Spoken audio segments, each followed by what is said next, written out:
Thank you, everyone, for joining us for a very special day today. I think it's been a dream to try and have Kundun screened again on a big screen. We tried for His Holiness 80th, but we weren't able to, and this time, I don't know how we managed. We couldn't have done it without Thelma and Lisa and Marty, and posting it at Tribeca. It's been very, very special. And in honor of His Holiness's 90th birthday, so that's also a huge day for us, and that has caught up with us very quickly. So anyway, today we have a brief, it's an evening just between friends to have a relaxed evening, enjoy yourselves, enjoy some Tibetan dumplings and have a relaxed evening. But we also included a little speaking portion as we have special guests here today. And I'm not going to hog the mic, but we have a very special master of ceremony today. My boss, Richard Gere, couldn't be here, and so we have his young son who's going to be our master of ceremonies today. So Homer Gere, please.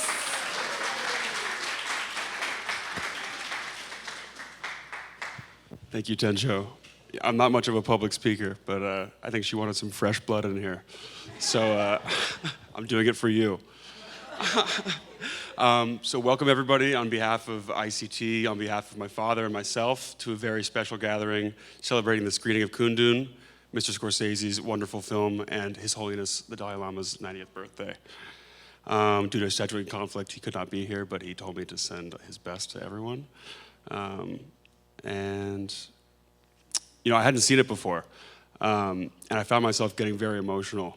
I was watching this today. Something about the determination to do what's right and what's true, I think especially poignant today.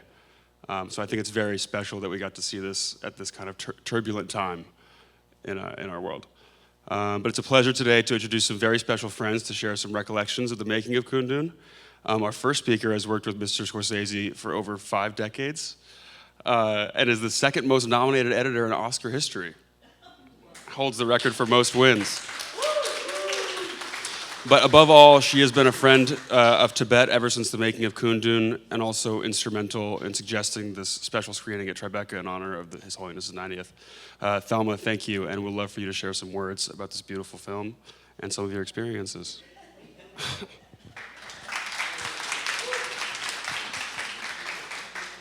Thank you. Well, I hope that Ellen Lewis is coming up next, because she's our wonderful casting director, and she did this remarkable job of going all over the world to find Tibetans who spoke English to be in this movie. And it's a phenomenal result, I think you can tell by this afternoon's screening. Anyway, I will speak very briefly. This movie was so important to me. And to Marty, as he spoke today. I thought his speech was beautiful. But I couldn't get over how the Tibetans in the movie were such good actors. Where did that come from? I mean, they're not trained as actors, but I realized after a while it's their story, and they want to tell it. And because that's driving them, they become good actors. And the same thing happened with Killers of the Flower Moon, our recent movie, where, again, the Osage were not trained as actors, but when they were in the movie, they were terrific because they wanted to tell their story. And this was the most remarkable experience for me, and I luckily have remained friends with Kunga, who plays the second Dalai Lama in the movie, the very cheeky little one. I became friends with his family, and his mother is here tonight. Unfortunately, he can't be here. But, and so I have remained in the Tibetan world through Tencho as well, for a long time, and it's been one of the best things I've ever done in my life. So I'm very happy to be here tonight and to have seen this wonderful movie, shared it with you. And I would like to turn this over now to Ellen Lewis, if you don't mind. Is that okay? To tell us her amazing journey to cast this movie.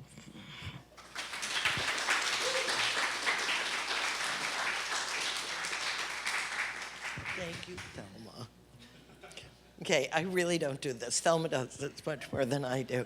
But I think right off, I want to acknowledge my co-casting person who was with me in Indian, Lunda Dorji, who's here, who I have not seen all these years, and so it's amazing to see him.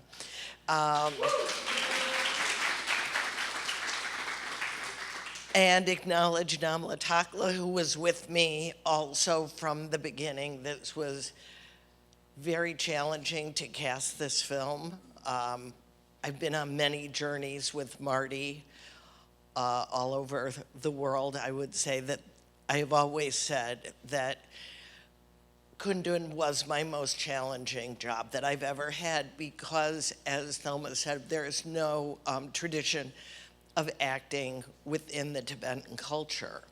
So, and the fact, I mean, it really speaks to Marty that everybody gave such beautiful, beautiful performances, but it also speaks to everybody that we found to be in the film, many who were in India, but also from Canada and San Francisco and all over the United States and India. My trip, I'll never forget my trip there, as scared and nervous as I was, and I was, but it was also so fulfilling, and I'm really just so happy to see Linda today after our travels together. So, and also to see the movie, it's very emotional to see the movie. It's a beautiful film. Marty is a genius, and I'm just so happy that he made this film. And also, I want to speak to my friend Melissa Matheson, who I met on this movie and became a very dear friend. I'm glad that her kids were there today, and Dirk, and I wish she was here, and I know how happy she would be that we're, and that His Holiness is celebrating his 90th birthday. So thank you so much.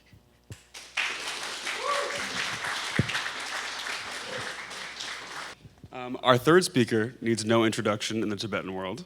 He's one of the founding presidents of ICT. He has served His Holiness since the early days of exile, and also as representative of His Holiness to North America, as Prime Minister of the Tibetan government in exile, and numerous other positions. Tenzin La, we are honored you could join us today. And we would love to hear from you, perhaps some context from the times, what this film means for Tibetans. I believe your son, who is here today, played the 12-year-old Dalai Lama while you were working on 7 Years in Tibet with Brad Pitt. That was being shot in Argentina. So please.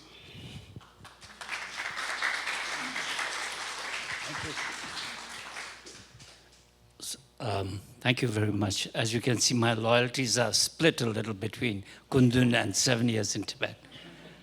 But I think I should start by saying Mr. Scorsese has made a very important and beautiful film for Tibet. I don't need to add more to that. I think great, beautiful, artistic film for Tibet. And I thought I should start by saying, as many people have commented, the acting was so powerful because they were not acting. They were reliving a tragedy that had happened just 10, 15, 20 years ago. And what has happened to Tibet, what has happened to so many of us individually was very powerful. So I think that was a true presentation of how the Tibetans felt. So I think all of this that made this movie a very important document for times to come. And you know, we've been watching the film today after 30 years, almost 40 years, and it's as powerful as seeing it for the first time. And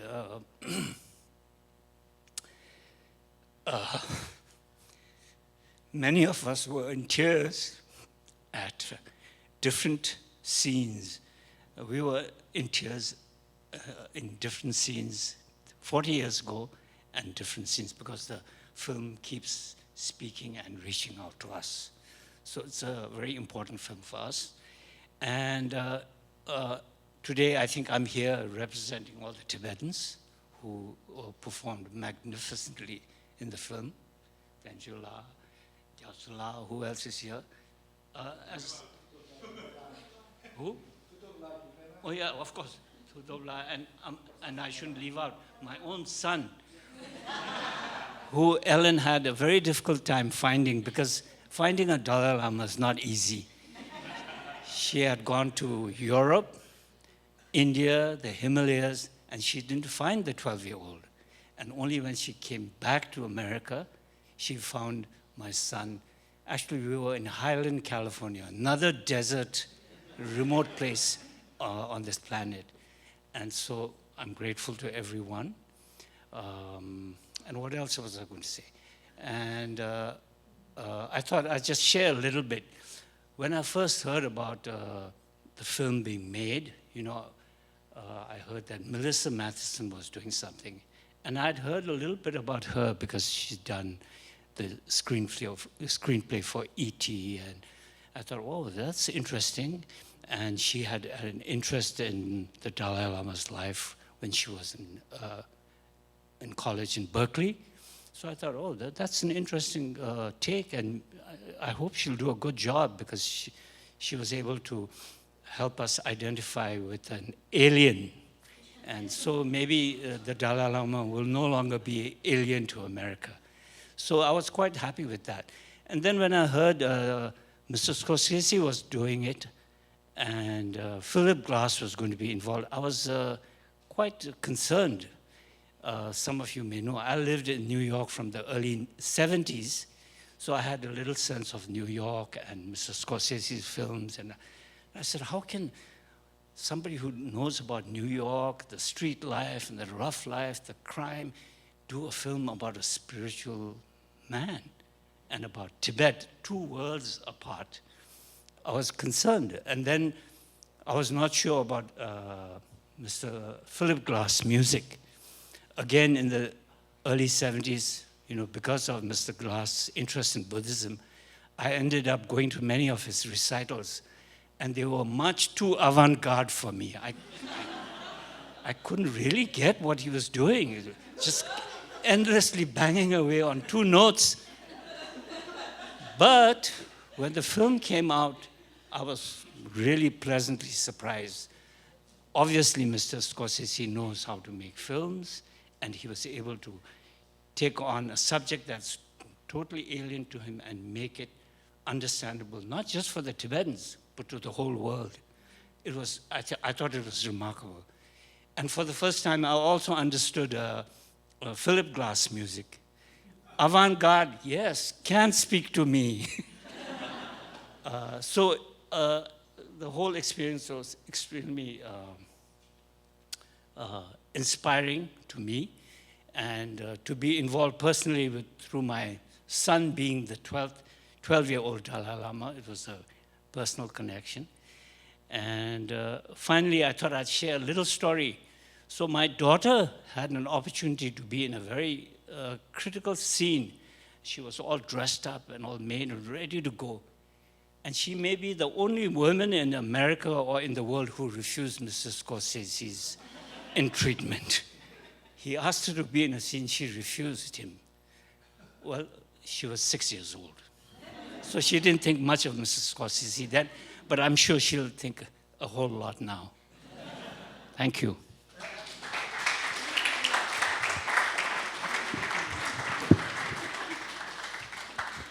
Thank you. It says here now, time for birthday cake. I would like to invite the two Kundun actors, 12-year-old and adult Kundun, and also George and Malcolm, if they're here. I don't know if they're here.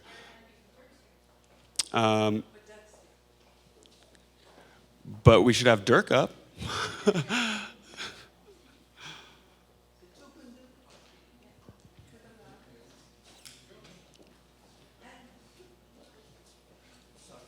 And we're all going to join to sing Happy Birthday in English and Tibetan. And it says here, we'll find a Tibetan lead. So, is that you? Yeah. Should we do English first? Yeah. I'm going to get rid of this. Okay. Happy birthday to you. Happy birthday to you. Happy birthday, dear Holiness. Happy birthday to you.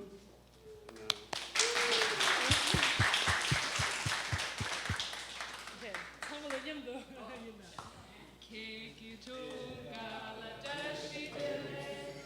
Kiki tunga la dashi dele. Kiki tunga la dashi dele. Kiki tunga la dashi dele.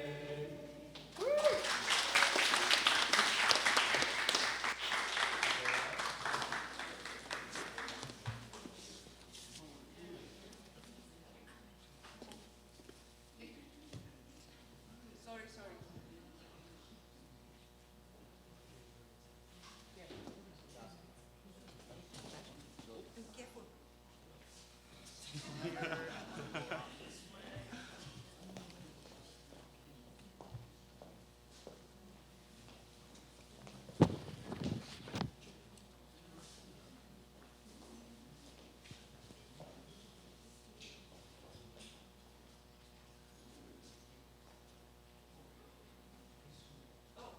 You all get to blow the cake together.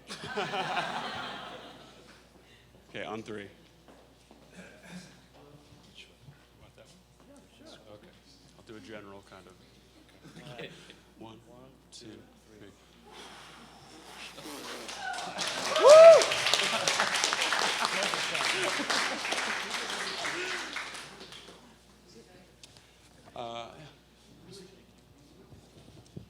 Finally, brief remarks from our co-host, Mr. Daniel Aitkins, CEO of Public Wisdom Publications. Thank you for opening your beautiful space for us to host this gathering today.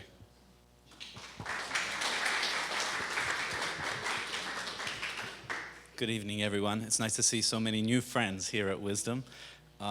This event really is the product of the hard work of International Campaign for Tibet, Tencho La's team, fantastic team. So really, I don't have much to say tonight other than thank you. Thank you for allowing Wisdom to host this after party. It's such a privilege. And it was such a gift to see it on the big screen and the music and all that. I have to share that I've been working with Tencho for a little while. And so then at the screening, I've seen the movie many times, but I didn't realize Tencho was in the movie. So I saw her up there and I'm like, oh my gosh, Tencho, what an actress, and that voice, it was incredible. In any case, that was a blessing for me today. And in terms of the book, what a privilege to work with ICT on this book in celebration of His Holiness's 90th birthday. Again, it's really their vision, the vision of Richard Gere, and I think, Hunter, you were there helping us envision this book as well, and such an honor for Wisdom Publications to publish this publication. And the really cool thing is that ICT is funding us to publish 100,000 copies of this, probably more, we'll do more. We've already got it translated into German, and Spanish is coming. But this means, and this is going around the world free. So I'm imagining this as little seeds sprinkled throughout the world. And our hope is that, it helps us move towards a more peaceful world. So it's such a privilege to be a part of this. Thank you so much, and enjoy the night. Thank you.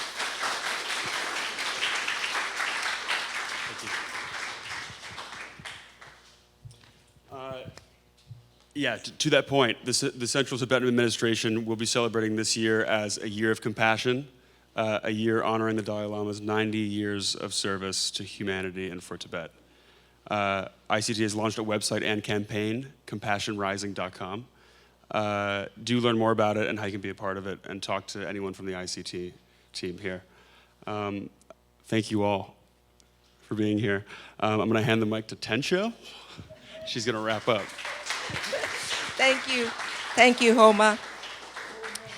Thank you, everyone. I just wanted to say also, really, Daniel, Wisdom, thank you for allowing us the space here, and your team for being so generous in allowing us to do whatever here. Our Office of Tibet team and the Tibetan community of New York and New Jersey for bringing this beautiful altar here, and for welcoming the guests at the screening today. So I want to thank also all our volunteer photographers and the volunteers here, the young people, the young Tibetans who've been helping us today. Thank you.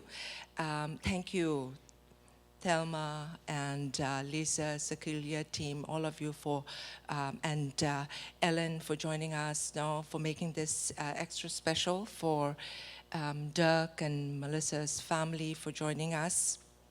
And then lastly, thank you to our ICT team also. We come up with some projects, and my team at ICT never say no to any of the ideas, sometimes wild ideas that we come up with, and everybody works extra hard to make it happen. So I want to just thank all my team also. So thank you. Enjoy the rest of the evening.